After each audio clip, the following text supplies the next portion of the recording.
လူတွေမှာစင်ထာဝရစိတ်ကြည်လင်းနေတာမဟုတ်ဘူးအာယုန်တွေကလည်းအကောင်းနဲ့တွေ့သလိုအဆိုးနဲ့လည်းတွေ့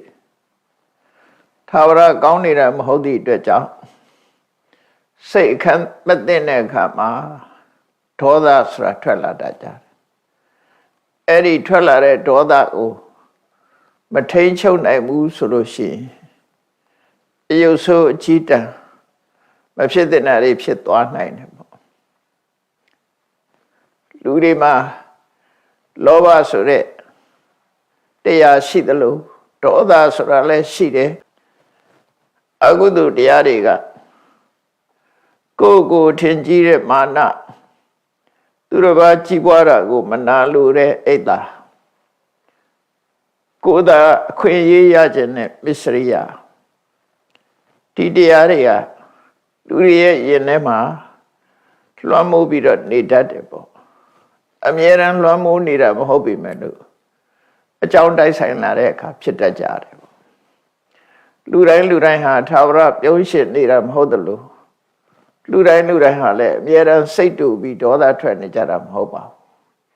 သို့သောဒေါသထွက်เสียအကြောင်းရှိလို့ဒေါသထွက်လာပြီဆိုရင်ထိန်းချုပ်နိုင်ဖို့လိုအပ်တယ်ပေါ့လောဘဖြစ်လာလို့ရှိရင်လည်းထိန်းချုပ်ဖို့လိုအပ်တယ်ဒေါသဖြစ်လာရင်လည်းထိန်းချုပ်ဖို့လိုအပ်တယ်သူတော်ဘာကြီးပွားတာကိုမနာလိုတဲ့အိတ်သာစိတ်တွေဖြစ်လာလို့ရှိရင်လည်းထိန်းချုပ်ဖို့လိုအပ်တယ်ပြီးကိုယ်တကူစောကောင်းဆန်တဲ့စိတ်ဓာတ်တွေဝင်လာလို့ရှိရင်လည်းထိန်းချုပ်ဖို့လိုအပ်တယ်ဘာဖြစ်လို့တော့ဆိုတော့ရှင်ထဲမှာလောဘဖြစ်လာလို့ရှိရင်လည်းသူ့ရဲ့အသိဉာဏ်ဟာအပြော့သွားပြီးတော့မလုံးတဲ့နာတွေမပြောတဲ့နာတွေပြောမလုံးတဲ့နာတွေလှုပ်တာဖြစ်တတ်တယ်ရှင်ထဲမှာဒေါသလွှမ်းမိုးလာလို့ရှိရင်လည်းစဉ်းစားဉာဏ်ပျောက်ကွယ်သွားပြီးတော့မပြောတဲ့နာတွေပြောမိတယ်မလုပ်တဲ့နာတွေလုပ်မိတယ်မမရွေနေကိုဖြစ်စေတတ်တယ်အဲ့ဒီလောဘဒေါသမောဟဆိုတဲ့ကိလေသာတရားဆိုးတွေကိုယ့်ရင်ထဲမှာလွှမ်းမိုးမိနေပြီဆိုလို့ရှိရင်အသိဉာဏ်ပျောက်ကွယ်သွားပြီ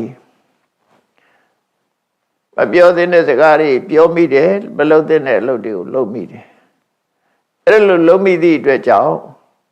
ဖြစ်ပေါ်လာတဲ့အကျိုးဆက်တွေကဗဓမ္မဆိုးရွားသွားနိုင်တယ်ပေါ့ဒါကြောင့်မို့မကောင်းတဲ့စိတ်ဓာတ်မျိုးဝင်လာတဲ့အခါမှာထိန်းချုပ်ဖို့ကြိုးစားကြရမှာဖြစ်တယ်လောဘကိုလည်းထိန်းချုပ်ရမှာပဲဒေါသကိုလည်းထိန်းချုပ်ရမှာပဲမာနကိုလည်းထိန်းချုပ်ရမှာပဲအိတ်သာဆိုတဲ့ jealousy ကိုလည်းထိန်းချုပ်ရမှာပဲကိုယ်သာကောင်းစားခြင်းနဲ့မစ္စရိယဆိုတာကိုလည်းထိန်းချုပ်ရမှာပဲဖြစ်တယ်မထိန်းချုပ်လို့ရှိရင်အကြီးအကျယ်ပြဿနာဖြစ်ပြီးကိုယ်အတွက်လည်းဆိုးချိုးသူတို့အတွက်လည်းဆိုးချိုးဆိုတာမျိုးဖြစ်ပေါ်လာတတ်တယ်ပေါ့ဒါကြောင့်မို့အမြဲဒေါသကိုထိန်းချုပ်ခြင်းဆိုတာဘယ်ပုံပဲနည်းသူတို့ကောင်းတွေဟာထိန်းချုပ်ခဲ့တယ်လေဆိုတာအာယ50ဇတ်တော်တွေထဲမှာသုလဘောဓိစာတကဆိုတဲ့သုလဘောဓိစတ်စပောင်း958တယ်မယ်443ခုမြောက်သုလဘောဓိစတ်ဟာအမြဲဒေါသကိုဘယ်ပုံထိန်းချုပ်ရမယ်ဆိုတာလက်တွေ့ကျင့်သုံးလိုက်နာဖို့သင်္ကန်းစာပေးတဲ့ဇာလမ်းပဲဖြစ်တယ်သင်္ကန်းစာပေးတာဟာတကယ်ဘဝတစ်ခုမှာကြုံတွေ့လာတဲ့တကယ်ဖြစ်ပျက်ကိုရည်ညွှန်းပြီးတော့သင်္ကန်းစာပေးတယ်လူတိုင်းဟာအမျက်ဒေါသကိုမထိန်းချုပ်နိုင်တာမဟုတ်ဘူးထိန်းချုပ်နိုင်တဲ့ပုဂ္ဂိုလ်တွေရှိတယ်အဲ့ဒီထိန်းချုပ်နိုင်တဲ့သူတော်ကောင်းတွေဟာဘယ်လိုတွေးတောဆင်ခြင်သုံးသပ်ပြီးတော့မြေတော်သားကိုထိန်းချုပ်တယ်လဲဆိုတာကိုမြတ်စွာဘုရားကဟောပြောတာဖြစ်တယ်။ဘာကြောင့်ဒီဇာလမ်းကိုဟောပြောတာတော့ဆိုတော့မြတ်စွာဘုရားစေတော်ကျောင်းမှာနေတဲ့အခါမှာ သာသနာပေါင်းဝင်ရောက်ပြီးတော့ယဟန်ပြုလာတဲ့ယဟန်တော်တစ်ပါးဟာပင်ကိုယ်စေရအရာဒေါသအမတန်ကြီးတယ်ထိတ်တဲ့ဆိုဒေါသဖြစ်တတ်တယ်ဒါကစရိုက်ဝါဒနာဆိုတာဘဝမှာပါလာတတ်တယ်စိတ်တူတတ်တဲ့လူဟာဘာပြောလိုက်ဒေါသဖြစ်ပေါ်လာတတ်တာပေါ့စိတ်ဆိုးတယ်မြဲထွက်တယ်ဒေါသဖြစ်တယ်ဆိုတာနည်းနည်းလေးပြောလိုက်လေမခံချင်စိတ်နဲ့ဒေါသဖြစ်လာတယ်အဲ့ဒါလို့စိတ်တူတာကောင်းသလားဆိုမကောင်းဘူးပေါ့စိတ်တူတာအရာမှာစိတ်တူတာမကောင်းလားဆိုမကောင်းလူလောကမှာတူနဲ့တူဆက်ဆက်တဲ့အခါမှာအပြောမခံပြီးစိတ်တူနေတဲ့ပုဂ္ဂိုလ်တွေဟာအမှန်တမ်းတကူဒီအထီးကျန်တဲ့သဘောမျိုးကိုရောက်စေတတ်တယ်အဲ့ဒီယဟန်တော်တစ်ပါးဟာသင်္ကန်းဝတ်နေလင်ကစားသူကနည်းနည်းလေးမှအပြောမခံဘူးသူရင်ထဲကဒေါသကိုသူထိန်းချုပ်နိုင်စွာမရှိဘူးဘယ်သူကပြောလိုက်သူမကြိုက်တာဆိုရင်ထောင်းငနဲ့ဆိုဒေါသဖြစ်တယ်အဲ့ဒါနဲ့မြတ်စွာဘုရားကအဲ့ဒီယဟန်ကိုခေါ်ပြီးတော့ဆုံးမတယ်ယဟန်ဒေါသဆိုတာထိန်းချုပ်ရမှာဖြစ်တယ်ကောဒေါနာမဝါရိတဘောကိုယ့်ရင်ထဲမှာအမျက်ဒေါသဖြစ်လာလို့ရှိရင်တားမြစ်ရမယ်ထိန်းချုပ်ရမထိန်းချုပ်ဘဲနဲ့လွတ်ထားလို့မရဘူးကောင်းတာနဲ့မကောင်းတာနှစ်ခုရှိတဲ့အထက်မှာမကောင်းတဲ့စိတ်နေသဘောထားတွေရင်ထဲဖြစ်လာလို့ရှိရင်ထိန်းရမှာပဲလူတွေကကိုယ့်ကိုထိန်းဖို့မကြိုးစားကြဘူးအများအားဖြင့်သူများကိုထိန်းဖို့ပဲကြိုးစားကြတယ်လူတယောက်တို့ထိန်းသိမ်းဆောက်ရှောက်နိုင်တော့လည်းပဲကိုယ့်ရင်ထဲကအကုသိုလ်တရားတွေဖြစ်လာတာကြတော့ထိန်းသိမ်းနိုင်စွာမရှိကြဘူးမတားမြစ်နိုင်စွာမရှိကြဘူးတားမြစ်ဖို့လည်းမကြိုးစားကြဘူးအများအားဖြင့်အဲ့တော့အရေးကြီးတာသူများထိန်းချုပ်ဖို့တဲ့ကိုယ့်ရင်ထဲမှာဖြစ်နေတဲ့ဒေါသကိုထိန်းချုပ်နိုင်ရမယ်အိတ်သားဆိုတဲ့ jealousy ကိုလည်းထိန်းချုပ်ရမယ်မာနတွေလည်းထိန်းချုပ်ရမယ်လောဘလည်းထိန်းချုပ်ရမယ်မစ္စရိယဆိုတဲ့ကိုကြိုးစားတဲ့စိတ်ကိုလည်းထိန်းချုပ်ရမယ်အဲ့တော့ဒီယဟန်ဟာသူ့ရဲ့အကျင့်စရိုက်ကထိတ်ကနေရှိစိတ်တူတတ်တယ်အများနဲ့နေတဲ့အခါမှာဒီအပြောမခံလို့ဒေါသအလျောက်တုံ့ပြန်လာတယ်ဆိုလို့ရှိရင်ပြဿနာတွေအကြီးကျယ်ဖြစ်နိုင်တယ်ပေါ့ဒါကြောင့်မို့လူတိုင်းဟာဒေါသကိုထိန်းချုပ်ပြီးတော့တိကံစိတ်ကိုမွေးမြူချရမှာဖြစ်တယ်ဝိုင်းပြီးတော့မိတ်ဆွေတွေကတိခံမှုတိုက်တွန်းကြတယ်အဲ့တော့တချို့ကလည်းပဲမခံနဲ့မဟုတ်မခံဆိုတာကိုပဲခုံရှိတယ်လို့ထင်ပြီးတော့ပြီးလောက်ရလေးပင့်ဆိုတာလို့မြောက်ပင့်ပေးတတ်တဲ့ပုဂ္ဂိုလ်မျိုးတွေကလည်းလောကမှာအများကြီးရှိတယ်အဲ့တော့ကိုယ့်ရင်ထဲမှာဖြစ်တဲ့ဒေါသရဲ့အပြစ်ကိုသေသေးချာချာစိတ်ကြည့်ပြီးရင်တော့ထိန်းချုပ်နိုင်တဲ့စွမ်းရည်တတ်ရှိတယ်ဘယ်ဟာပဲဖြစ်ဖြစ်ကောင်းခြင်းမကောင်းခြင်းဆိုတာနှစ်ခုရှိတယ်ဒီနေရာမှာဒေါသဆိုတာလုံးဝစင်စစ်မကောင်းတဲ့အရာသာဖြစ်တယ်ကောင်းတာဆိုတာကိုယ်ကနိုင်ရလို့ကျင့်တတ်သွားရင်ကောင်းတယ်လို့လူတွေကထင်ကြတယ်တကယ်ကတော့ဒေါသဆိုတာမကောင်းတဲ့အရာမကောင်းတဲ့အရာကိုယ့်ရဲ့နဲ့မှာဖြစ်မခံရဘူးထိန်းချုပ်ရမှာဖြစ်တယ်တားမြစ်ရမှာဖြစ်တယ်အဲ့တော့အဲ့ဒီယဟန်နဲ့ပတ်သက်ပြီးမြတ်စွာဘုရားကဆုံးမတာငါဖះဟာဒေါသမထွက်အောင်အမြဲတမ်းဟောပြောတဲ့ဒေါသကိုထိန်းချုပ်ဖို့တိုက်တွန်းတဲ့တရားဓမ္မကိုဟောပြောတာဖြစ်တယ်ဒီလိုအဆုံးအမမှာသာသနာပေါင်းဝင်ရောက်ပြီးတော့ယဟန်ပြုတာဖြစ်ပါလေရဲ့သားနဲ့ဘာဖြစ်လို့ကိုယ်ဒေါသကိုမထိန်းနိုင်ရမှာလဲဘုန်းကြီးဝတ်တယ်ဆိုတာကိုယ့်ရဲ့လောဘဒေါသမောဟကိလေသာတွေကိုထိန်းသိမ်းမှုဘုန်းကြီးဝတ်တာပဲဖြစ်တယ်လောကလူတွေဆိုတာလေကိုယ့်ရင်ထဲကမကောင်းတဲ့စိတ်တွေကိုထိန်းချုပ်နိုင်ရမယ်ထိန်းချုပ်နိုင်မှသူတော်ကောင်းဆိုတာဖြစ်တယ် ရှေးတုန်းကပညာရှိတွေဟာသူတို့ရဲ့ဒေါသကိုထိန်းချုပ်နိုင်စွမ်းရှိခဲ့ကြတယ်ဆိုတာကိုမြတ်စွာဘုရားကသင်္ကန်းစာပေးတဲ့အနေနဲ့ဒီသုလဘောဓိစက်ကိုဟောတာဖြစ်တယ်နော်ဘုရားရဲ့ရှေးဘဝအတိတ်ဘဝသာဓကဆိုတာသာတံဘူတံကာယတိတိသာဓကံလို့ဆိုတဲ့အတိုင်းတကယ်ဖြစ်ပျက်ခဲ့တဲ့ရှေးကတကယ်ကြုံခဲ့ရတဲ့အဖြစ်ပျက်တစ်ခုကိုသင်္ကန်းစာပေးတဲ့အနေနဲ့ဟောပြောတဲ့ဒေသနာကိုသာဓကဒေသနာလို့ခေါ်တယ်အဲ့ဒါကိုပဲမြန်မာတွေကသာဓကကိုကြည့်ပြီးဇတ်လို့နာမည်ပေးကြတာအဲ့ဒီစကားလုံးကိုပဲ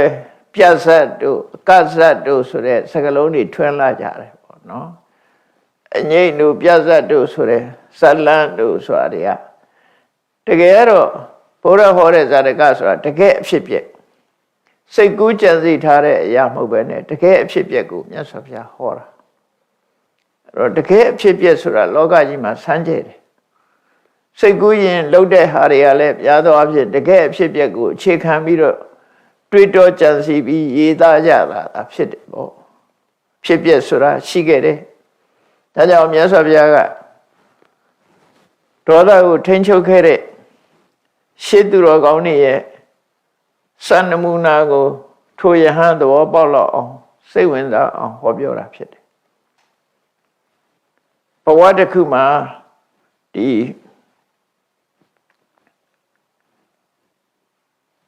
ဖျားလောင်းကကာတိတိကုန်းမှာချမ်းသာကြွယ်ဝတဲ့ပြမနာတစ်မျိုးရဲ့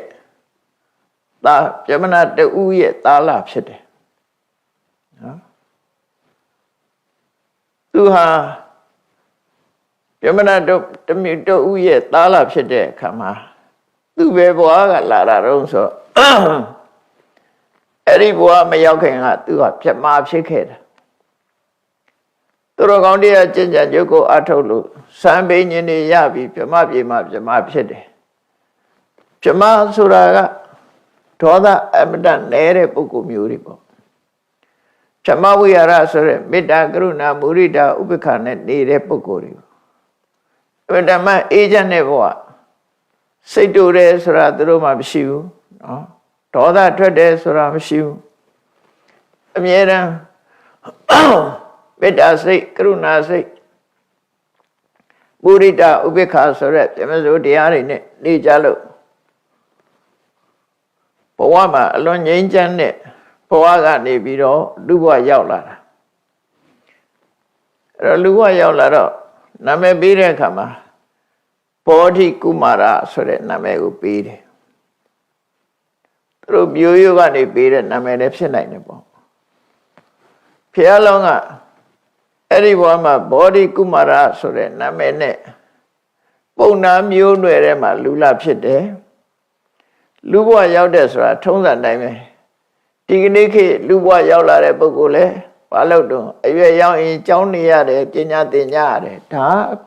ဖြေတော့ကလည်းဒီတိုင်းပဲနော်သူလည်းပဲအရွယ်ရောက်တဲ့အခါမှာတက္ကသိုလ်ပြည်သွားပြီးတော့တတ်ပညာတွေသင်တယ်ပညာတက်လာပြီဆိုတဲ့အခါမှာလူလောကရဲ့ထုံတဆင်လာရပဲသူဆန္ဒကိုသူဆန္ဒမပါပြီမဲ့လို့မိဘတွေကခုံတည်ချင်းတူတယ်အမျိုးဆက်ချင်းတူတယ်အည်ချင်းချင်းတူတယ်ဆိုတဲ့အမျိုးနွယ်ကသူတို့သမီးနဲ့လက်ထပ်ပေးစားဖို့ရစီမံလာကြတယ်ဒါတော့လူဘဝရောက်လာရင်ဘယ်သူပဲဖြစ်ဖြစ်ဒီလုပ်ငန်းတွေကခဏခေတ်လည်းဒီတိုင်းပဲလုပ်တာနော်မိဘတွေကအိမ်တော်ရဲ့သားချဖို့ကြိုးစားလာတယ်အဲ့ဒီသူ့အတွက်ရွေးချယ်လိုက်တဲ့သူတို့သမီးလောင်းကလည်းပဲရုပ်ဆင်းအမတန်မှလှပတယ်သို့တော့သူကလည်းပဲပြမပြေကနေစွတ်တည်လာတဲ့အမျိုးသမီးပဲဖြစ်တယ်အဲ့ဒါတခုတော့သွားတူတယ်နှစ်ဦးလုံးဟာပြမပြေက ပြမပြေဆိုတာအိမ်အောင်ဖက်တဲ့ဒေသပုံမဟုတ်ဘူးကိုယ့်ကိုလွတ်လွတ်လပ်နဲ့အမျိုးသားမျိုးသမီးခွဲခြားမှုမရှိတဲ့ဘဝမျိုးပဲသူကအဲ့တော့စိတ်ဝင်စားမှုကာမဂုဏ်အာယုန်นี่မျိုးသားမျိုးသမီးစိတ်ဝင်စားတဲ့နေရမဟုတ်ဘူးသို့တော်လူလောကရောက်လာတဲ့အခါကျတော့သူတို့ရဲ့ဆန္ဒမပါပဲမိဘဆိုတာအတင်းစီမံတတ်ကြတယ်ပေါ့ခဏခေတ်လဲဒါမျိုးတွေရှိတာပဲသူတို့ဆန္ဒမရှိရင်ကမိဘတွေကအတင်းစီမံကြတယ်အတင်းစီမံလို့ပြဿနာဖြစ်သွားတာလည်းရှိတယ်သို့တော့သူတို့နှစ်ဦးကတော့အစရတဲ့ကစိတ်ဓာတ်အေးချမ်းကြတဲ့ပုဂ္ဂိုလ်တွေဆိုမိဘတွေကအတင်းစီမံပြီးတော့အာဝါဟဝိဝါဟဆိုတဲ့မင်္ဂလာပွဲကိုကျင့်ပလိုက်ကြတယ်နှစ်ယောက်စလုံးမှာကိလေသာစိတ်ဆိုတာမရှိကြဘူးကာမဂုဏ်အာယုန်ခံစားလို့တဲ့စိတ်မရှိဘူးဘာဖြစ်လို့လဲဆိုတော့ဗြဟ္မပြည်ကလာတဲ့ပုဂ္ဂိုလ်တွေဟာဗြဟ္မပြည်မှာနေတယ်လို့ပဲလူဘဝမှာလည်းစိတ်ဝင်စားဘူးပဲဟိုတုန်းကအနေကြာလာတဲ့အခါအဲ့တိုင်းပဲနေတယ်ဗြဟ္မတွေနေတဲ့အနေထားမျိုးနေကြတာဖြစ်တယ်ပေါ့ဒါကြောင့်မို့လို့သူတို့ဟာဒီဘဝမှာတဦးနဲ့တဦးတန်ရုံးစဉ်ဖြစ်မှုဆိုတာလုံးဝမရှိဘူးမိတ်ဆွေသဘောလောက်ပဲစိတ်ကထားကြတယ်တဏှာရာဂနဲ့ကြည့်တဲ့စိတ်သူတို့မှမရှိဘူးမျက်စိအကြည့်ကစပြီးတော့စင်ကြယ်တဲ့တန်ရှင်းတဲ့အဲ့ဒီလိုနဲ့ပြမနာနဲ့ပြမနာမိသားစုအတိုင်းဝိုင်းထဲမှာသူတို့သားသမီးနှစ်ဦးကိုထိမ်းမြတ်လက်ထပ်ပေးတော့မိဘရဲ့ဆန္ဒကိုမတွန်းလှန်ခြင်းလို့သူတို့ဟာမောင်နှမလို့ဆက်ဆံရေးနဲ့နေထိုင်ကြတယ်မောင်နှမဆက်ဆံရေးနဲ့ပဲနေထိုင်ကြတယ်မိဘတွေအသက်ရလာတဲ့အခါကွယ်လွန်အိဋ္ဌရောက်သွားတော့အလုံးစီးပွားတွေသူတို့လက်ထက်ရောက်လာအဲ့တော့ပစ္စည်းဥစ္စာလည်းကြွယ်ဝချမ်းသာကြတာဖြစ်တော့သူတို့ရဲ့ပိုင်ဆိုင်မှုငွေကြေးတနာတွေဟာဂရေ80ရှိတယ်ဂရေ80တော့ဥစ္စာတွေမိဘတွေကရှားဝေထားလို့ပိုင်ဆိုင်ကြတယ်အဲ့ဒီမိဘတွေရဲ့ကွယ်လွန်အိဋ္ဌရောက်သွားလို့တင်းကြိုခြင်းကိစ္စလုပ်ပြီးတဲ့အခါမှာဘောဓိကုမာရကသူနဲ့ထိမ်းမြန်းလက်ထပ်ထားတဲ့ဖြစ်မနီမြို့သမီးကိုပြောဆိုတယ်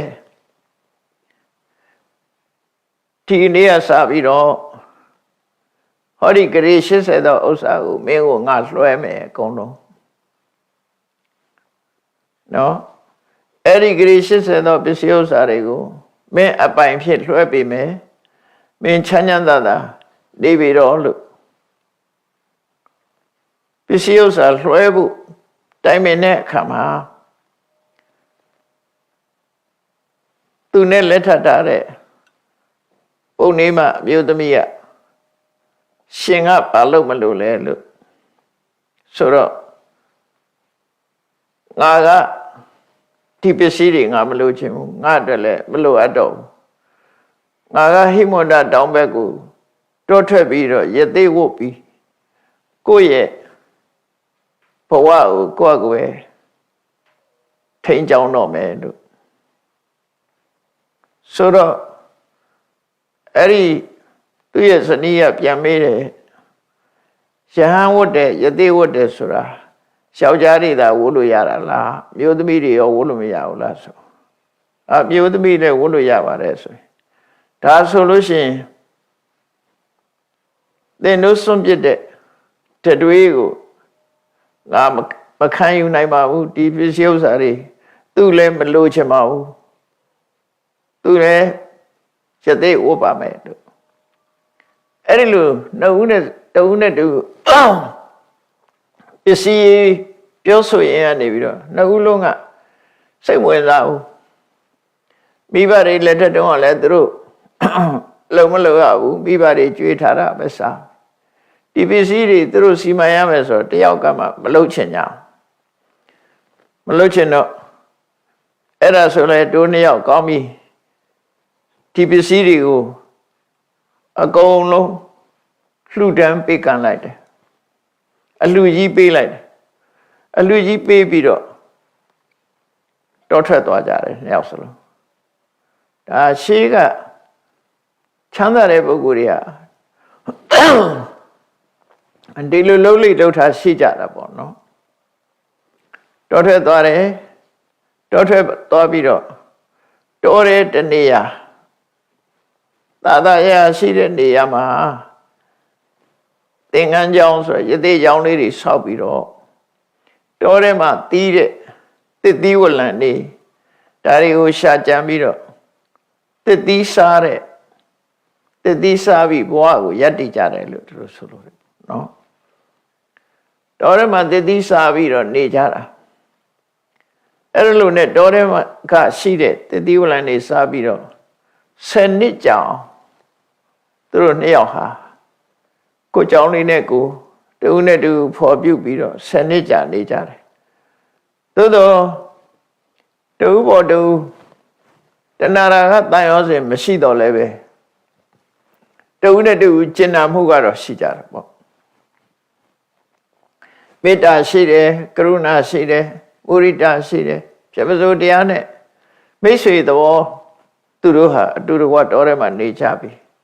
တုံးနဲ့တူကူညီမှုတော့ပြုကြတယ်သို့တော့ကိုယ်သင်္ကန်းကြောင်းနဲ့ကိုနေကြတယ်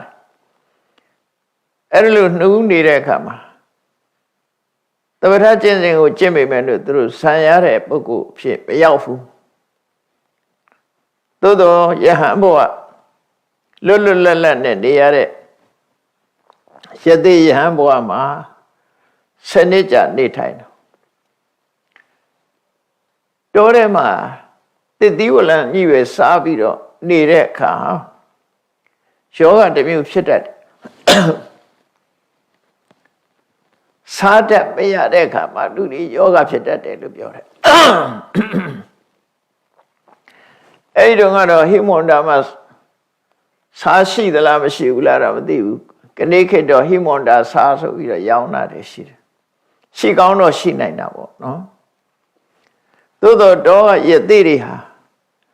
တည်တည်တည်းရစားပြီးတော့တချို့တည်းရတွေကြတော့ပြုတ်စားမှာပေါ့လေ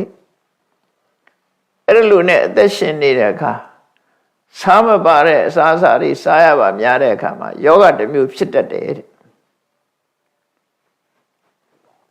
ကျုံလှီဖြော့တော့တဲ့ယောဂမျိုးတွေအဲ့ဒီယောဂမျိုးတွေဖြစ်လာတဲ့အခါမှာသူတို့ဟာလူတွေနေတဲ့မြို့တွေရွာတွေဘက်ကိုလာပြီးတော့စားနဲ့ချက်တဲ့စားပါတဲ့ဟင်းတွေကိုစားပြီးတော့ကိုယ်ကျမ်းမာရေးကိုပြန်ပြီးတော့တိဆောက်ကြရတယ်လို့ဆိုတယ်။ဗမာပြည်မှာလည်းသစ်သီးစားကျင့်တဲ့ပုဂ္ဂိုလ်တွေကြားဘူးတယ်။ဘယ်လောက်ထိအောင်သစ်သီးစားပြီးတော့နေနိုင်တယ်လဲဆိုတာတော့မသိဘူး။လုံးဝစားမစားပဲနဲ့သစ်သီးကိုသာစားပြီးနေလို့ရှိရင်ဘာဖြစ်လာမလဲဆိုတာဒီအာဟာရဓာတ်နဲ့ပတ်သက်တဲ့ဆရာဝန်တွေတော့သိကောင်းသိလိမ့်မယ်။စာထဲမှာတော့လောနံဖိလသေဝနထာယဆိုတာချင်းစားမိဝဲခြင်းကြုံအချင်းတို့စားတို့ဆိုတာလိုအပ်တယ်လို့ဆိုတယ်ခန္ဓာကိုယ်ရဲ့လိုအပ်ချက်တွေအဲ့ဒီလိုအပ်ချက်တွေကြောင့်ဟိမွန်တာကနေပြီးတော့ထွက်လာတယ်ဒါကအကြောင်းတစ်ခုတော့ဖြစ်လိမ့်မယ်ဟိမွန်တာဒေသဆိုတာနောက်အကြောင်းတစ်ခုကဟိမွန်တာဒေသဆိုတာဆောင်းရသည်မှာလည်းလွန်အေးတယ်ဆောင်းရသည်မှာလွန်အေးသည့်အတွက်ကြောင့်ဆောင်းရသည်မှာဆောင်းခိုဖို့အတွက်လူတွေနေတဲ့မြို့တွေရွာတွေဘက်ကိုဆင်းလာတာလည်းဖြစ်နိုင်တယ်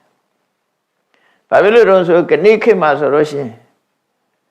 တိဘက်ဒေသမှာနေကြတဲ့တိဘက်လူမျိုးတွေအခုအိန္ဒိယမြောက်ပိုင်းမှာလက်ဒတ်ဆိုတဲ့ပြည်နယ်မှာနေကြတဲ့တိဘက်တွေဟာ ဆောင်းရသည်ဆိုလို့ရှိရင်ဗာရာဏသီမြို့ဘက်ကိုဆင်းလာကြတယ်ဆောင်းရသည်ဆိုရင်ဗုဒ္ဓဂယာတို့ဗာရာဏသီတို့လာပြီးတော့တိဘက်တွေဟာအဲ့ဒီမှာလာနေကြတယ်ဆောင်းကျွတ်တော့တစ်ခါပြန်တက်သွားကြတယ်သူတို့ဟိမဝန္တာမှာဆောင်းရသည်ကအလွန်အေးတာအလွန်အေးတော့ဆောင်းခိုဖို့အတွက်လာတာလည်းဖြစ်နိုင်တယ်ပေါ့နော်ဒါဘို့ရသေးတွေဟာဆောင်းရသည်ရောက်လို့ရှိရင်အောက်အနိမ့်ဘက်ကိုဆင်းလာကြပြီးတော့မြို့တွေရွာတွေမှာလှည့်လည်ပြီးတော့နေထိုင်ကြတယ်အဲ့ဒါလို့နေရင်ကဒီရသေးနှစ်ဦးဟာလည်းပဲခရီးစဉ်အတိုင်းနောက်ဆုံးပဲထိရောက်လာတော့ဆိုပါရဏသီထိအောင်ရောက်လာကြတယ်ပါရဏသီမျိုးကလူသူတိတ်ဆိတ်ပြီးတော့အဆောင်အကျရှိတဲ့အေးချမ်းချမ်းနေလို့ရတဲ့ဘယင်ပိုင်နဲ့ဥယျာဉ်ထဲမှာသွားရောက်နေတယ်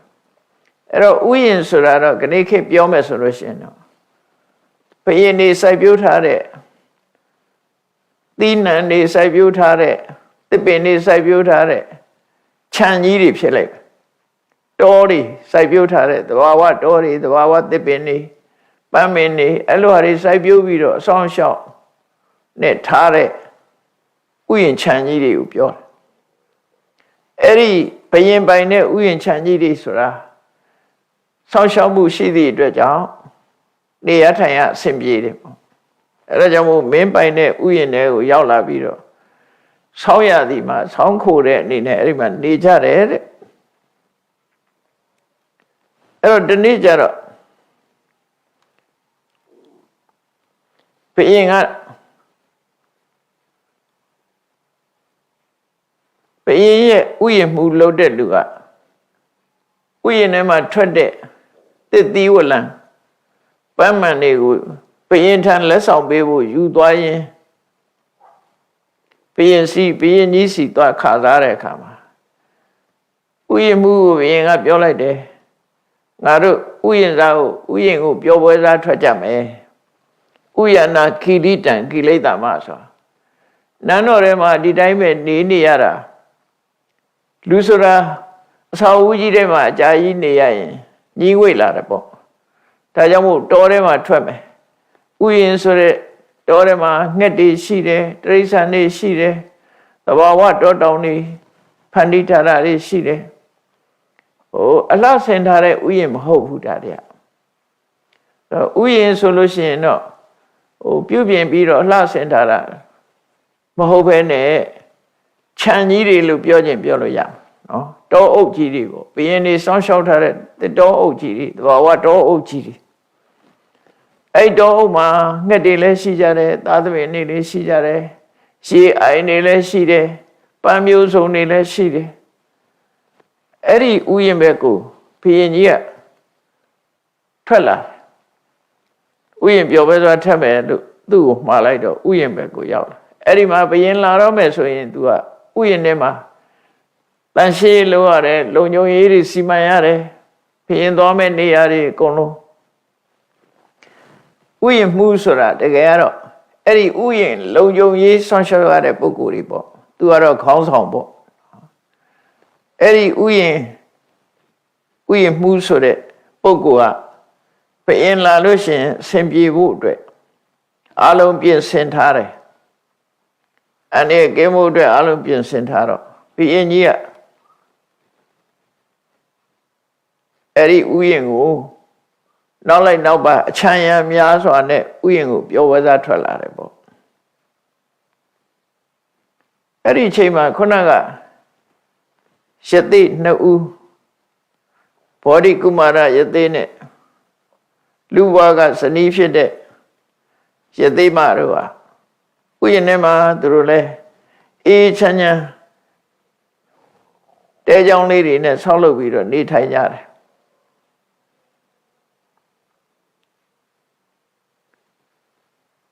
အဲ့လိုနေတာကိုဘုရင်ကြီးကဥယျာဉ်ထဲမှာသူလှက်ပတ်ကြည့်ရင်ကနေပြီးတော့ယသိကျောင်းတွေဘက်ကိုရောက်သွားတယ်ယသိနှစ်ဦးဟာတဲကြောင်လေးတွေနဲ့တဲကြောင်ဆိုတာတော့နေဖြုတ်ုံလေးဆောက်ထားတဲ့ဟာတွေဖြစ်ပါလေ ကာယံအိန္ဒိယမှာဆိုတဲပုတ်ကလေးတွေနဲ့နေတဲ့လူတွေအများကြီးရှိတယ်သူတို့လည်းနေဖြစ်ယုံအမိုးကာလေးနဲ့ဆောက်ထားတာလေတန်တန်ပြတ်ပြတ်နဲ့လဲကျင်းပြီးတော့တစ်ပြည့်နီးမှာတဲလေးနှလုံးနဲ့နေထိုင်တဲ့ရသေးတွေကိုဘုရင်ကြီးကဥယျာဉ်နဲ့လှက်ပတ်ရင်ကြည့်တော့အကြည့်တော့ဒီဥယျာဉ်ထဲမှာနေတဲ့ရသေးမလေးကအသက်အရွယ်ကလည်းဒီလောက်အကြီးအရွယ်ရှိသေးတယ်ပေါ့နော်အရွယ်ရှိသေးတယ်ပင်ကိုယ်ကလည်းပဲရုပ်ဆင်းကအမတမလှပတယ်သူပြမပြေကလာတာဆိုရုပ်ကလည်းတန့်တယ်လှလည်းလှတယ်ရသေးဝလေးနဲ့ဆိုပို့ပြီးတော့ကြည့်ကောင်းတယ်လို့ပြောရမှာပေါ့နော်အဲ့တော့ဘုရင်ကြီးကသူ့လည်းတွေးလိုက်ရောဘုရင်ဆိုတဲ့ပုဂ္ဂိုလ်မျိုးတွေကစိတ်ကိုလွတ်ထားတဲ့ပုဂ္ဂိုလ်တွေလေစိတ်ကိုလွတ်ထားတာလိုချင်စရာရှိရင်လည်းလိုချင်တယ်စိတ်ဆိုးစရာရှိရင်လည်းစိတ်ဆိုးတယ်မာနတွေကြီးတယ်ဘုရင်ဆိုတဲ့ပုဂ္ဂိုလ်ကကိုယ့်ကိုထိန်းချုပ်မှုမရှိကြဘူးမရှိတော့သူစိတ်แท้ထင်တာလုပ်တဲ့သူတွေပေါ့သူ့ကိုအုပ်ချုပ်မဲ့လူမရှိတော့အဲ့တော့ရသေးမလေးကိုမြင်တဲ့အခါမှာရသေးမကိုမျက်စိကျတယ်ပေါ့နော်မျက်စိကျတော့သူ့အဖော်ရသေးရှိကိုသွားတယ်သွားပြီးတော့ဒီရသေးမကိုရောနဲ့ဘာတော်လုံးလို့သွားမေးတာကိုရောနဲ့ဘာတော်လုံးဆိုအဲ့တော့ဖះလောင်းရသေးကပြောပြတယ်အခုဘာမှမတော်ပါဘူးတဲ့သူနဲ့ဘာမှမတော်ပါဘူးဒါပေမဲ့သူတို့တူတူရသေးဝတ်လာခဲ့ကြတာပါတဲ့တရားကျင့်မောကျင့်ဘက်ပါတဲ့ဒါပေမဲ့လို့တော့လူဘဝတုန်းကတော့သူ့ရဲ့စနီးပါလို့ပြောတယ်ဒါအမှန်တိုင်းဖွင့်ပြောတာပေါ့နော်အဲ့လိုပြောတဲ့အခါမှာဘုရင်ကြီးကဘာမှမတော်ဘူးဆိုတာလေးပဲသူကစိတ်ထဲမှာမှတ်ထားတယ်ရသေးကလည်းအခုချိန်မှာဘာမှမတော်တာ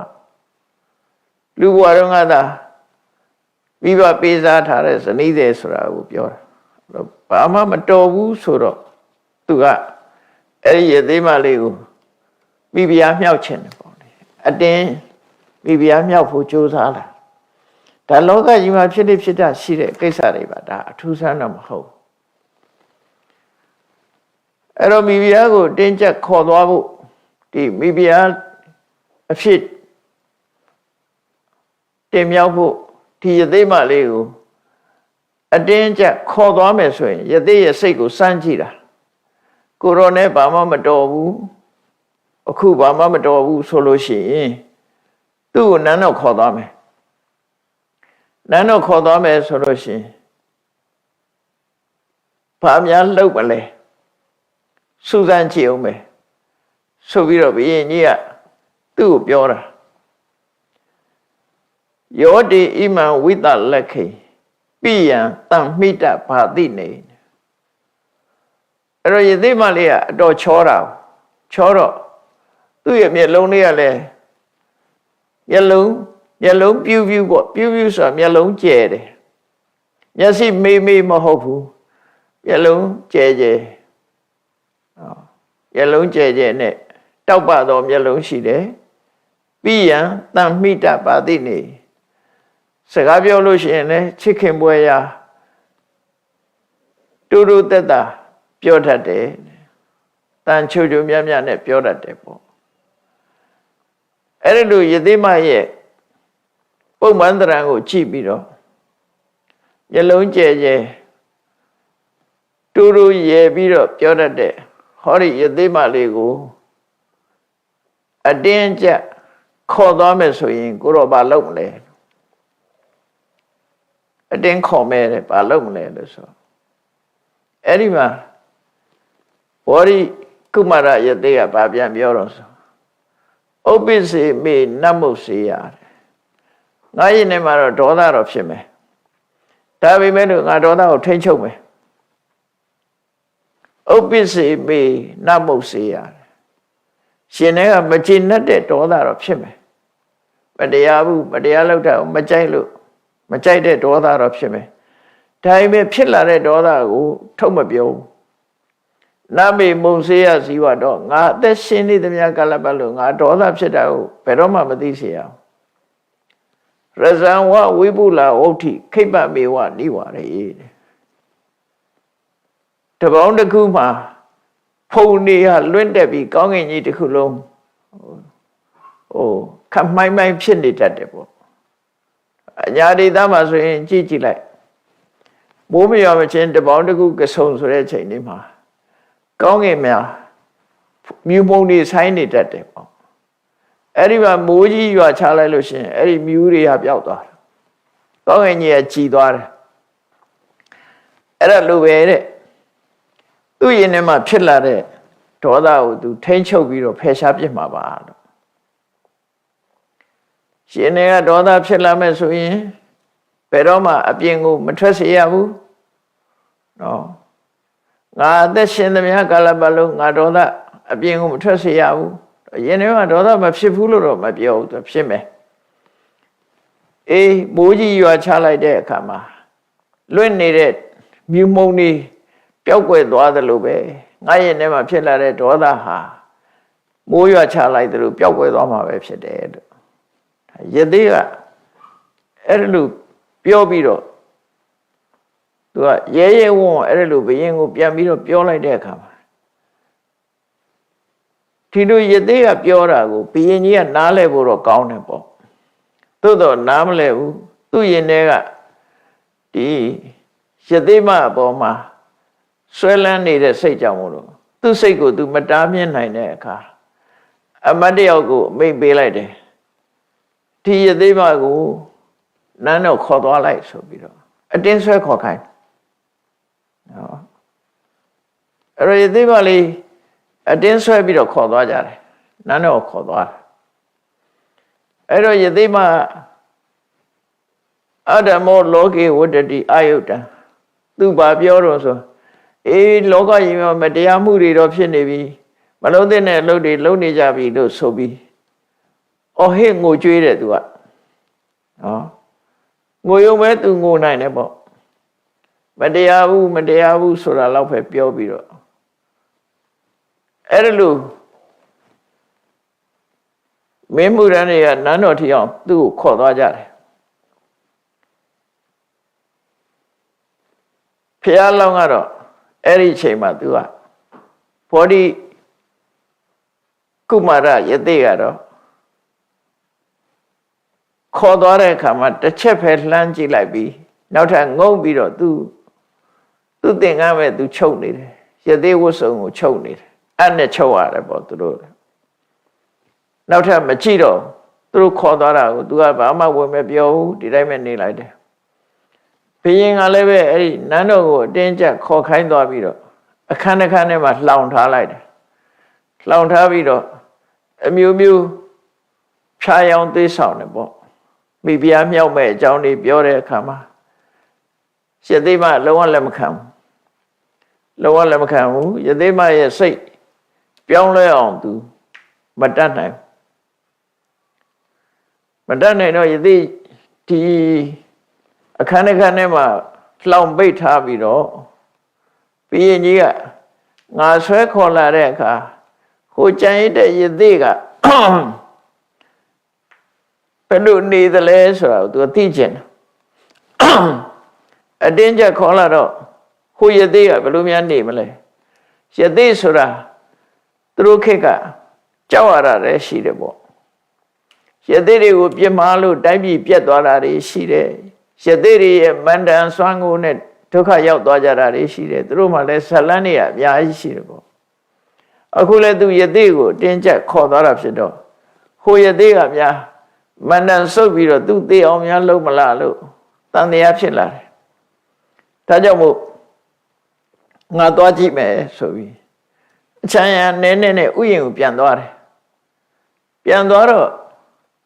ဘောဓိကုမာရမင်းသားယသိက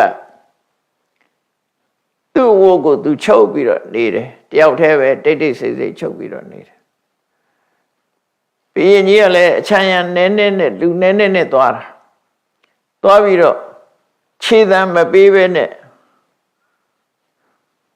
ခြေသံမကြားအောင်ဖြည်းဖြည်းလေးချင်းကပ်သွားပြီးအဲ့လိုအနိနာရောက်သွားတော့မှပဲဘောဓိကုမာရယသေးကဘုရင်ကြီးကိုလုံးဝမကြည့်ဘူးသူသင်္ကန်းမဲ့သူချုပ်နေအနာနာရောက်လာတဲ့ယသေးဟိုတဲ့ဘုရင်ကိုလုံးဝမကြည့်ဘူးမကြည့်တဲ့အခါကျတော့ဘုရင်ကငါ့ကိုစိတ်ဆိုးလို့ငါနဲ့စကားများပြောတာဖြစ်လိမ့်မယ်ငါ့ကိုမကြည့်တာဖြစ်လိမ့်မယ်ဆိုပြီးတော့သူပြောတော့ကတော့ရှင်ထဲမှာဒေါသဖြစ်ရင်ဒေါသဖြစ်ခွင့်မပေးဘူးချက်ချင်းရှင်ထဲကနေပြီးတော့ထိန်းချုပ်ပြစ်မယ်လို့ငါ့ကိုသူပြောခဲ့တယ်အဲ့ဒါကြွားပြောတာဖြစ်နိုင်တယ်ပေါ့သူတကယ်ပဲသူဒေါသကိုသူထိန်းချုပ်နိုင်သလားဆိုတာဘုရင်ကြီးကမေးတယ်သူ့ကိုယသိကိုတိုက်ရိုက်မေးတော့ယံနှုပုပ္ပိဝိကတ်ထိတ်တော်ပလံမိဝအပတိတော်ကိုရောကရခင်တော်ကဒေါသကိုလုံးဝထိန်းချုပ်မယ်လို့ကိုရောပြောခဲ့တယ်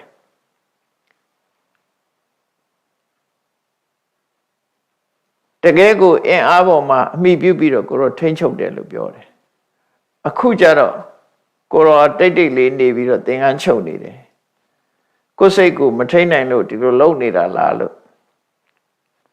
ဘုရင်ကြီးကပြောတဲ့အခါမှာဘောဓိကုမာရယသေးကဒီဘုရင်ကငါ့ကိုဒေါသကြောင့်သူနဲ့စကားမပြောဘူးလို့ထင်နေတယ်ငါအခုသူ့ကိုရှင်းပြမယ်ငါဟာအမျက်ဒေါသရဲ့အလိုကိုဘယ်တော့မှမလိုက်လျောဘူးဖြစ်ပေါ်လာတဲ့အမျက်ဒေါသကိုငါဟာထိန်းချုပ်နိုင်တယ်ဆိုတာကိုငါပွင့်ပွင့်လင်းလင်းသူ့ကိုပြောပြမယ်ဆိုပြီးဥပ္ပစ္စည်းမေနမုတ်စိတ်ထားရှင်မင်းကြီးကျွန်ုပ်ရင်ထဲမှာအမျက်ဒေါသမဖြစ်တာမဟုတ်ဘူးဖြစ်တယ်ဒါပေမဲ့လို့ကျွန်ုပ်လုံးဝထိန်းချုပ်တာနမေမုတ်စိတ်ထားစီဝတော့အသက်ရှင်ရဲ့ဒီဒေါသအပြင်ထွက်လာမှာမဟုတ်ဘူးရဇံဝဝိပုလာဥတိခိဗ္ဗမေဝနိဝရယေလွင့်ပြန်နေတဲ့မြူမုံတွေကိုမိုးရွာချလိုက်တဲ့အခါချက်ချင်းကြီးမြူမုံတွေပျောက်ကွယ်သွားသလိုငါရင်ထဲမှာဖြစ်လာတဲ့ဒေါသတွေကိုငါချက်ချင်းကြီးနှိပ်ကွက်ထိန်းချုပ်လိုက်လို့ငါရင်ထဲမှာဒေါသမဖြစ်တော့ဘူးလို့ပြောတဲ့အခါမှာဘုရင်ကြီးကအခုလိုပြောတာသိပဲလေသူဟာမန္တန်ရွတ်ပြီးတော့မြငါ့ကိုလှည့်စားမလို့လားလို့စိတ်ထဲကမဟုတ်တာလုပ်တဲ့လူကကြမ်းကြမ်းဖန်ဖန်ကြောက်တာပဲလေဒါကိုကမဟုတ်တာလုပ်တာကိုမဟုတ်တာလုပ်တော့ငါများချိန်ဆတာလားနော်သူကရဇံဝဝိပုလဥဒိခိဗ္ဗမေဝနိဝရေမြူမုံကြီးကိုမိုးကြီးရွာချလိုက်ပြီးထိန်းချုပ်လိုက်တယ်လို့ငါထိန်းချုပ်လိုက်တယ်လို့ဆိုတာငါများချိန်ဆတာလားလို့စိတ်ထဲကအဲ့လိုထင်တော့ယသိကိုပွင့်ပွင့်လင်းလင်းမေးတယ်ကိန်းတေဥပ္ပစ္စည်းနောမုတ်စီကိုရောရင်ထဲမှာဘာဖြစ်ပြီးတော့ဘာကိုမဖွင့်ပြတာလဲမထုတ်လွှင့်တာလဲကိန်းတေနမုတ်စီဇီဝတော့အသက်ရှင်ရဲ့အပြင်ကိုမလွတ်ဘူးဆိုတာဘာကိုပြောတာလဲရဇံဝဝိပုလဝုဋ္ဌိကတမန္တနိဝရယေမိုးကြီးရွာချပြီးတော့မြူမုံတွေကိုထိန်းချုပ်တယ်မိုးကြီးနဲ့ထိန်းချုပ်တယ်ဆိုတာကိုရောဘာကိုထိန်းချုပ်တာတော့လို့ကိုရောဘာဖြစ်ပြီးတော့အပြင်ကိုမထွက်အောင်လုပ်တာလဲအသက်ရှင်သမျှမလွတ်ဘူးဆိုတာဘာလဲမိုးရွာချလို့ပျောက်ကွယ်သွားအောင်ဖယ်ရှားလိုက်တယ်ဆိုတာဘာကိုပြောတာလဲလို့ဒီမေးခွန်းကိုဘုရင်ကနေမေးတော့ဒီရင်ထဲမှာဖြစ်ပေါ်လာတဲ့အမျက်ဒေါသရဲ့အပြစ်တွေရင်ထဲမှာကိုယ်ရင်ထဲမှာဖြစ်လာပြီဆိုရင်ဘယ်လိုအပြစ်တွေရှိတယ်အဲ့ဒီရင်ထဲကဒေါသတွေကိုဘယ်လိုတားဆီးတယ်ဆိုတာကိုအမျက်ဒေါသကိုထိန်းချုပ်တဲ့ နီးစနစ်ကိုသူ့ရင်ထဲမှာဖြစ်နေတဲ့ဒေါသဘလို့ထိန်းချုပ်တယ်ဆိုတာကိုဘုရင်ကြီးနားလဲအောင်အဲ့ဒီဘောဓိကုမာရယသိကတရားဟောတယ်အဲ့ကြတာရှင်းပြတယ်ပေါ့ယမိစာတေနပတတိရှင်ထဲမှာဒေါသဖြစ်လာပြီဆိုရင်အကောင်းဆုံးအကြောင်းကျိုးလုံးဝမမြင်တော့ဘူးလူတယောက်ဒေါသဖြစ်လာလို့ရှိရင်အကျိုးအကြောင်းလုံးဝမသိတော့တာအကောင်းဆုံးလုံးဝမသိတော့ဘူးဒေါသဖြစ်လာလို့ရှိရင်အမေလည်းပြန်ပြောခြင်းပြောမယ်အဖေလည်းပြန်ပြောခြင်းပြောမယ်နော်ရှင်တွေကဒေါသဖြစ်လာလို့မထိန်ချုပ်နိုင်ဘူးဆိုလို့ရှိရင်အကောင်းဆုံးလည်းမသိတော့မမြင်တော့အသိပညာပျောက်ကွယ်သွားတယ်အဲ့ချိန်အဇတိတာထုပတ္တိဒေါသမဖြစ်ဘူးဆိုရင်မြင်နိုင်တဲ့အရာတွေကိုဒေါသဖြစ်လာပြီဆိုရင်လုံးဝမမြင်တော့ဘူးတဲ့သောမေဥပ္ပစီနောမုတ်စီတဲ့သူကလျှို့ဝှက်တဲ့စကားမျိုးနဲ့ပြောလိုက်တာပေါ့လေဒါမျိုးယင်ထဲမှာဖြစ်လာလို့ရှိရင်အကောင်အကျိုးဆောအကျိုးအကြောင်းအဆိုးကောင်းကိုမတွေ့ဘူးတဲ့မမြင်မှသာမဖြစ်မှသာတွေ့တယ်အဲ့ဒီလိုယင်ထဲမှာအကြောင်းအကျိုးကောင်းဆိုးမသိနိုင်တဲ့ရှင်ထဲကအမျက်ဒေါသမျိုးဖြစ်လာတာကိုငါဟာဘယ်တော့မှအပြင်ကိုလူသိအောင်ကိုယ်ဒေါသကိုထုတ်မှာမဟုတ်ဘူးတဲ့ကောတော်ဒုံမေဒဂောစရောအမျက်ဒေါသဆိုတာအသိပညာနည်းပါးတဲ့ပုဂ္ဂိုလ်ရဲ့အလေးအထားတစ်ခုသာဖြစ်တယ်ဒါမှတ်သားစရာပေါ့နော်သူဖြစ်လာလို့ရှိရင်ကောင်းတဲ့အကောင်းဆုံးမမြင်တော့ဘူးအဲ့ဒီအကောင်းဆုံးကိုမမြင်နိုင်တဲ့အမျက်ဒေါသမျိုးကိုသူ့ရင်ထဲကဖြစ်လာအောင်တော့ထိန်းချုပ်မယ်အဲ့ဒီကောရဆိုတဲ့အမျက်ဒေါသဟာအသိပညာကင်းမဲ့တဲ့ပုဂ္ဂိုလ်ရဲ့လှုပ်လိလှုပ်ထားရှိတဲ့အသိပညာကင်းမဲ့တဲ့ပုဂ္ဂိုလ်ကသာမထိန်းချုပ်ဘဲနဲ့ထားလိုက်ထားတဲ့အရာမျိုးသာဖြစ်တယ်လို့သူထိန်းချုပ်တာတခြားမှမဟုတ်ဘူးသူရင်ထဲကဒေါသကိုထိန်းချုပ်တာလို့သူပြောတာရှေနသာတေနနန္ဒာတိအမိတ်တာဒုက္ခမေတိနောအဲ့ဒီအမျက်ဒေါသဆိုတဲ့သဘာဝတရားဟာတဲ့ကိုယ့်ရဲ့ဒုက္ခရောက်မှုကိုလူချင်းနေကြတဲ့ရန်သူတွေကတော့ဒီလူတွေဒီအမျက်ဒေါသကြောင့်လူတွေဟာဒုက္ခရောက်ကြတာ哦အဲ့လိုဒုက္ခရောက်ကြောင်းဖြစ်တဲ့ဒေါသမျိုးဖြစ်ပေါ်လာပြီဆိုလို့ရှိရင်ရန်သူတွေကသဘောကျတယ်ရန်သူရဲ့အကြိုက်ဖြစ်တယ်လို့ပြောတာလူတယောက်ဒေါသဖြစ်ပြီးမရှုနိုင်မကယ်နိုင်ဖြစ်နေရန်သူကကြိုက်တယ်သူစိတ်ဆိုးပြီးတော့ပျက်စီးသွားတာ哦ရန်သူကကြိုက်တယ်အဲ့လိုဆိုလိုတာအဲ့တော့ရန်သူရဲ့အကြိုက်ဒေါသဖြစ်တဲ့ပုဂ္ဂိုလ်တယောက်ဟာရုပ်ပြည့်ဆင်းရဲဖြစ်တယ်ဒေါသဖြစ်ပြီးဆိုရုပ်ပြည့်ဆင်းရဲဆိုတာဘာပြောတာတုံးဆိုကိုယ်ရင်နဲ့ဒေါသကိုမထိန်နိုင်လို့ရှိရင်လူတယောက်ဟာမျက်နှာကြီးနီးရဲမျက်ထောက်ကြီးနီးရဲပြီးတော့သူများကိုဆဲဖို့ဆိုဖို့ခုံမှုပေါက်ဖို့တွေဖြစ်လာနောက်ဆုံးကျအတန်တော်မထွက်နိုင်အောင်ဖြစ်လာဒေါသကြီးလာပြီဆိုရင်အတန်တော်မထွက်နိုင်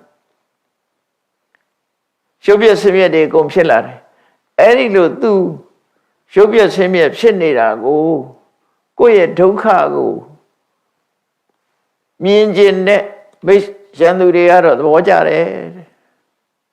သဘောကျတယ်ရုပ်ပြည့်ဆင်းရဲဖြစ်သွားတာကိုသဘောကျတယ်သောမေဥပ္ပစီနောမုတ်စီကောရောဒုံမေဒဂောစရောအသိဉာဏ်မရှိတဲ့ပုဂ္ဂိုလ်တွေသာဖြစ်လိဖြစ်တာရှိတဲ့ဒီဒေါသသူ့ရင်ထဲမှာဖြစ်လာရင်သူကထိန်းချုပ်မယ်လုံးဝထိန်းချုပ်စီလုံးဝတားမြစ်မယ်ပေါ့ဒီဟာတွေနဲ့ဆိုလိုတဲ့သူဆိုလိုတာကဘာကိုပြောလို့တာတော့ဆိုရန်သူအကြိုက်ဒုက္ခရောက်စေတဲ့ဒေါသမျိုးငါလည်းမခံငါရင်ထဲမှာဖြစ်เสียအောင်ငါထိန်းချုပ်မယ်ဒီလိုပြောချင်တာပေါ့နော်ရန်သူအကြိုက်ဒုက္ခရောက်စေနိုင်တဲ့ဒေါသငါရင်ထဲမှာဖြစ်မခံဘူးတဲ့ယတပိစ Saya Manambi, the Data Nawabusati. The Loga Madonna so that they are Chela Lushi, Kujosiwa will let Nam Lero. Erelu Kujosiwa Doma,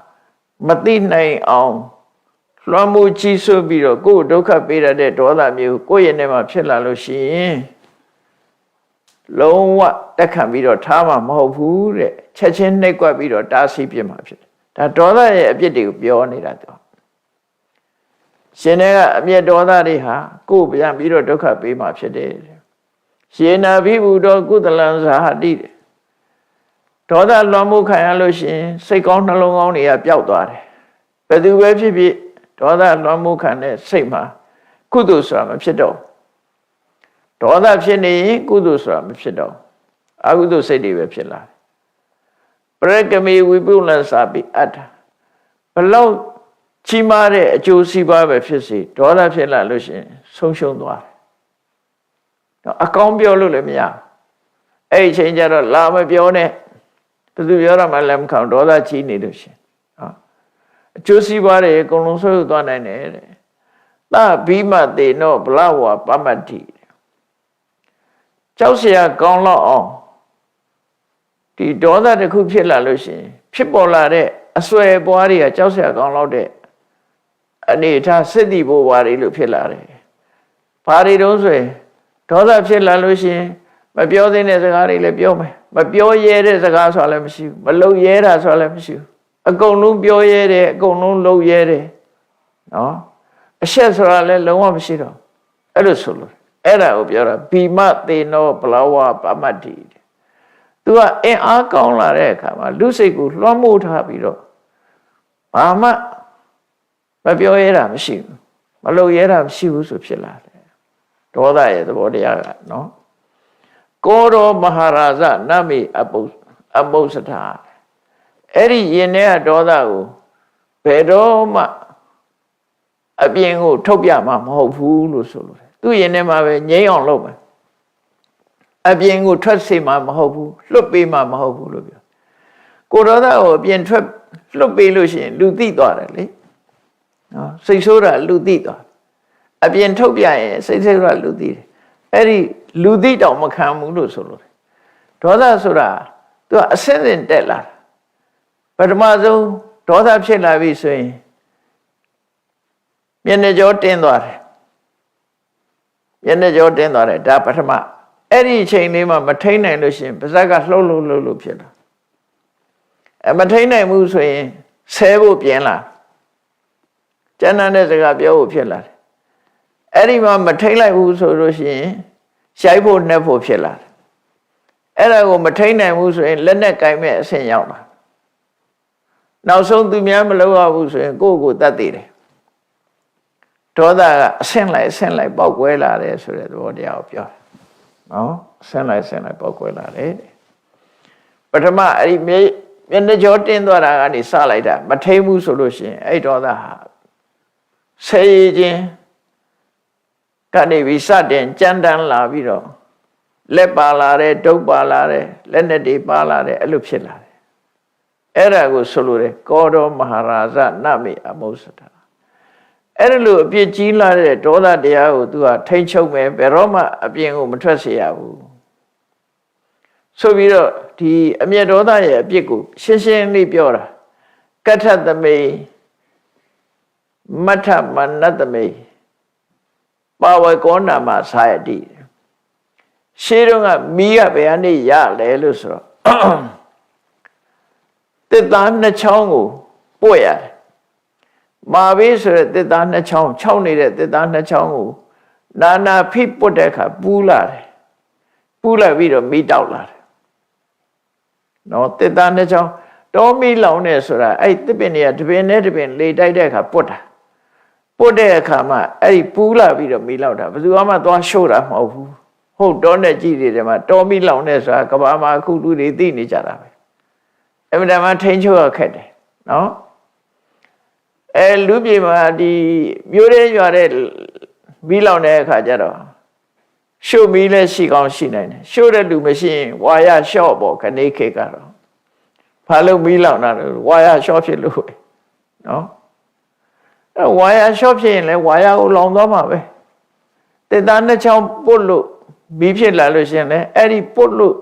မီးထွက်လာလို့ရှိရင်အဲ့ဒီမီးကအဲ့တစ်သားနှစ်ချောင်းကိုပြန်လောင်ပြစ်တာပဲရှေးခေတ်ကမီးရဖို့အတွက်အခုလိုရမ်းနေပါလိမ့်မရှိသည့်အတွက်ကြောင့်တစ်သားနှစ်ချောင်းကိုပွတ်ရတယ်တောထဲမှာသဘာဝတစ်ပင်တွေကတစ်ခုနဲ့တစ်ခုအကိုင်းတွေရှက်ပြီးတော့နေတယ်လေအားတိုက်တဲ့အခါမှာလူပွတ်နေသလိုပဲတစ်ကိုင်းနှစ်ခုကကပ်ပြီးတော့ကြီးနဲ့ပွတ်နေတဲ့အခါတခုတ်ပင်ကမီးတကြီးဆိုတာခဏနေတော့မီးတောက်ပြီးတော်လုံးလောင်သွားတာပဲအဲ့ဒါလိုပဲလူတွေရဲ့ရင်ထဲမှာဖြစ်လာတဲ့ဒေါသတရားဟာတဲ့ကိုယ်ရင်ထဲမှာဖြစ်ရင်ကိုယ်အရင်ပြန်လောက်မှာပဲဒါဒေါသရဲ့အဖြစ်ကိုပြောပြနော်ကထသမိမထမနတမိတစ်သားနှစ်ချောင်းကိုပို့လိုက်လို့ရှင်ပါဝကောနာမသာယတိမီးဆိုတာဖြစ်လာတယ်တဲ့တမေဝကထံတဟတိယတမသောသာယတိခိနိအဲ့ဒီဖြစ်ပေါ်လာတဲ့မီးဟာတဲ့သူဖြစ်ရာထင်းချောင်းကိုပဲပြန်ပြီးတော့လောင်ပြစ်တယ်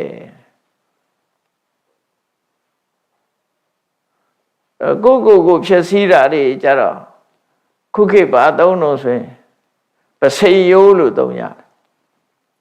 အဲ့ဒီသဘောပဲမီးကလည်းပဲတစ်သားကဖြစ်လာတဲ့မီးဒီတစ်သားကိုပဲပြန်လောင်တာဘာနဲ့ဥပမာတူလို့ဆိုတန်ကိုတန်ကြီးတက်လို့ရှင်တန်ကြီးကတန်ကိုပြန်စားတယ်နော်တန်ကြီးသည်တန်ကိုအမိပြုတ်ပြီးတော့တန်ချေဆိုတာဖြစ်တယ်အဲ့ဒီတန်ကြီးသည်တန်ကိုပဲပြန်စားဖြစ်တယ်အဲ့လိုလိုပဲမီးကလည်းပဲသူထင်းကိုဆွဲပြီးလောင်ရင်အဲ့ဒီထင်းကိုပဲဖျက်ဆီးဖြစ်တယ်ထို့တူပဲလူရဲ့တဏ္ဍာမှာဒေါသဖြစ်လို့ရှင်အဲ့ဒီဒေါသသည်လူကိုပဲပြန်လောင်ပြစ်တယ်လို့သူဆိုလို့တယ်ဒါဒေါသရဲ့အပြစ်တွေကိုသူပြောပြတာနော်ယတမသောသာယတိခိနိဧဝံမန္တတပောတတဘာလတအဝိဇ္ဇာနာတော်စဉ်းစားဉာဏ်ကင်းမဲ့တဲ့ပုဂ္ဂိုလ်တွေဟာတဲ့ဒေါသဖြစ်လာပြီဆိုလို့ရှိရင်လူတွေကသာရမဆိုတာမင်းကဆဲရင်ငါရိုက်မယ်မင်းကတုံးနဲ့ရိုက်ရင်ငါဓာတ်နဲ့ခုတ်မယ်မင်းကဓာတ်နဲ့ခုတ်ရင်ငါတနတ်နဲ့ပြစ်မယ်ဆိုရင်အဲ့ဒါသာရမလို့ခေါ်တယ်သာရမဆိုရင်မင်းကတစ်ချက်ခေါက်ရင်ငါနှစ်ချက်မင်းကတခွန်းပြောရင်ငါ10ခွန်းပြောမယ်ဆိုတယ်အဲ့ဒီလိုပို့ပြီးတော့လှုပ်လာတာကိုသာရမလို့ခေါ်တယ်ဘာမှလို့ပြန်တဲ့အခါမှာချုပ်ချယ်ခြင်းလို့ပြန်ကြတာအမှန်ကတော့သာရမဆိုတာနှစ်ဆတဲ့ပြုလုပ်ခြင်းလို့ဆိုလို့တယ်ပေါ့နော်ဒေါသဖြစ်လာတဲ့လူကနှစ်ဆတဲ့ပြုလုပ်လာသူကဒုံနဲ့ရရင်ကိုကဓာတ်နဲ့ပြန်ခုံးမယ်ဆွဲဟာမျိုးတော့အဲ့ဒီသာရမဒေါသဖြစ်လာလို့ရှင်အဲ့ဒီသာရမဖြစ်လာတဲ့ဒေါသဟာကိုပဲပြန်ပြီးတော့လောင်နေတဲ့အကိဝတိနာကထသမိန်ကောရောယတပဝတ္တိနိဟတိတတယသောကာလပခေဝသန္တိမာမြတ်တော်ကိုလောင်တဲ့မီးဟာမြတ်တော်ကိုဖျက်ဆီးသွားတယ်ထို့တူပဲကိုယ့်ရဲ့ရင်ထဲမှာအမျက်ဒေါသဖြစ်လို့ရှိရင်အဲ့ဒီပုဂ္ဂိုလ်ဟာအမျက်ဒေါသရဲ့အစွမ်းကြောင့်သူ့ရဲ့ခုံသိက္ခာတွေဟာကျဆင်းသွားပြီးတော့လာစုပ်ပက္ခမှာလဟာအယောင်ကင်းမဲ့သွားတယ်လို့ပဲဟုတ်ပြီလာစုပ်ပက္ခဆိုတာတဖြည်းဖြည်းရော့သွားပြီးနောက်ဆုံးလကွယ်သွားတယ်လေလကွယ်သွားတယ်ဆိုတာအလင်းရောင်တွေလုံးဝပျောက်သွားပြီးတော့ဖြစ်သွားတယ်လို့ပဲလူမှာဂုံသိက္ခာတွေကဒေါသထွက်ရင်ကနေပြီးအဲ့ဒေါသရဲ့အစွမ်းကြောင့်ဂုံသိက္ခာတွေကလုံးဝပျောက်ကွယ်သွားတယ်သူဆိုလို့ရပေါ့နော်ဂုံသိက္ခာတွေပျောက်ကွယ်သွားနိုင်တယ်အနေတော်ဓုမကေတုဝကောရောယတုပတမတိလောကမှာမီးဆိုတာလောင်စာသိမ့်လိုက်ရင်မရှိတော့ငြိမ့်သွားတာပဲလောင်စာရှိနေသမျှတော့လောင်နေမှာပဲလောင်စာမရှိတော့ဘူးဆိုလို့ရှိရင်မီးဟာမလောင်တော့ဘူးအခိုးငွေ့ဖြစ်ပြီးတော့ပျောက်သွားအဲ့ဒါကြောင့်မလို့ကိုယ့်ရင်ထဲမှာဖြစ်လာတဲ့ဒေါသဆိုတဲ့မီးကိုငြိမ့်တတ်လိုက်မယ်ဆိုလို့ရှိရင်ငြိမ့်သက်လိုက်နိုင်တဲ့ပုဂ္ဂိုလ်ဟာလာဇံပက္ခမှာထွက်လာတဲ့လလိုပဲ တနေ့တနေ့ပို့ပြီးတော့တောက်ပေါင်လာတယ်တနေ့တနေ့ပို့ပြီးတော့တောက်ပလာတယ်နော်လာပြည့်နေ့ရောက်သည့်ထဲအောင်ထိမ့်ထိမ့်လင်းနဲ့ခုံတရင်နေနဲ့ဖြစ်ပေါ်လာတယ်လို့ပဲအဲ့ဒီပုဂ္ဂိုလ်ရဲ့ခုံတရင်ဟာဒီလာဇန်ဘက်ကမှလာဟာတနေ့ပြီးတနေ့အယောင်နေတိုးလာတယ်လို့ရဲ့ခုသူ့ရဲ့ဂုဏ်သိက္ခာတွေကတိုးလာနိုင်တယ်လို့ဒါဘောဓိကုမာရယသိကနေပြီးတော့ဘုရင်ကြီးကိုတရားဟောလိုက်တာအဲ့ဒီတရားကိုကြားနာရတဲ့အခါမှာဘုရင်ကြီးကစိတ်နှလုံးအေးချမ်းသွားပြီးတော့သူ့နောက်မှာပါတဲ့အမတ်တစ်ခုကိုအမတ်တစ်ယောက်ကိုအမိတ်ပေးလိုက်တယ်ငါတို့နန်းတော်မှာချုံနှောင်ထားတဲ့ရှသိမကိုပြန်ခေါ်လိုက်ခေါ်ပြီးတော့ပြန်ပြီးတော့လွှတ်ပေးလိုက်တယ်ပေါ့နော်အရှင်ဘုရားရဲ့ဒေါသရှင်ရဲ့ဒေါသကိုထိန်းချုပ်တာကိုသိရသည့်အတွက်ကြောင့်အရှင်ဘုရားရောယသိမရောဒီမှာဥယျာဉ်ထဲမှာအေးချမ်းချမ်းနေပါ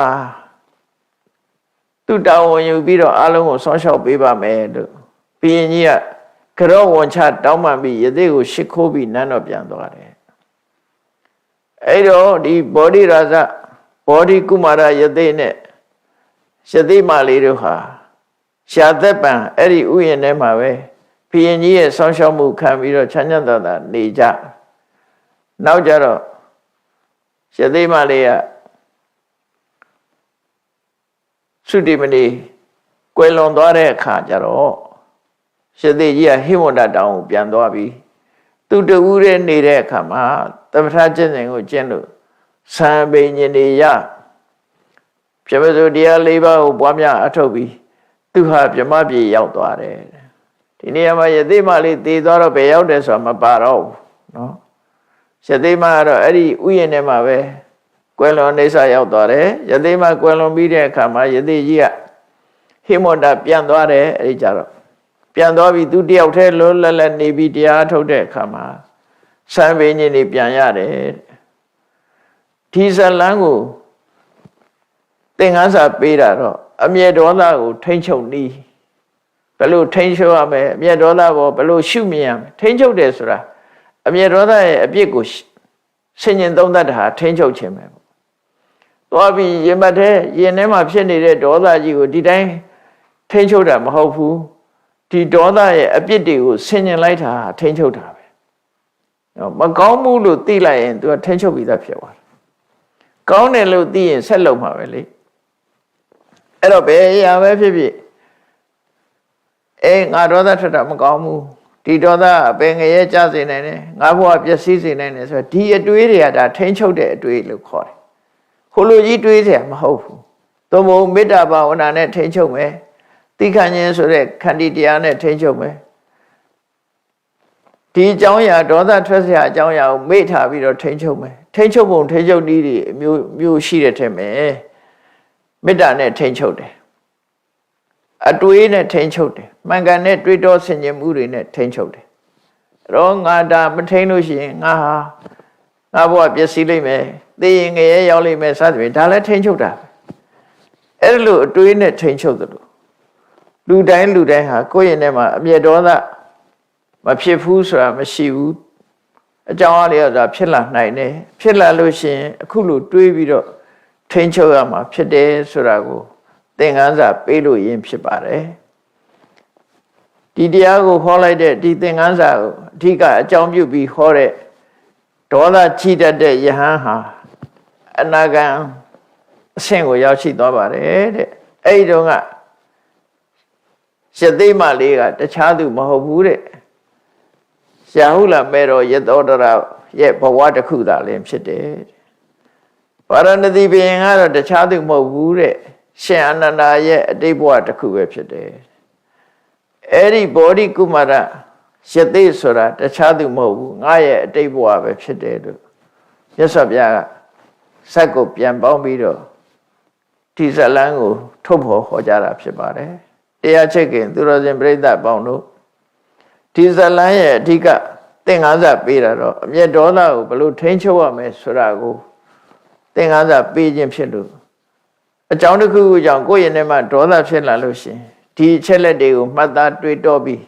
ကိုယ့်ရဲ့ဒေါသကိုထိန်းချုပ်အောင်ထိန်းချုပ်နိုင်အောင်ကြိုးစားအားထုတ်ကြမှာဖြစ်တယ်လို့ကိုယ်စီသတိထား၍ကြိုးစားအားထုတ်နိုင်ကြပါစေကုန်သတည်း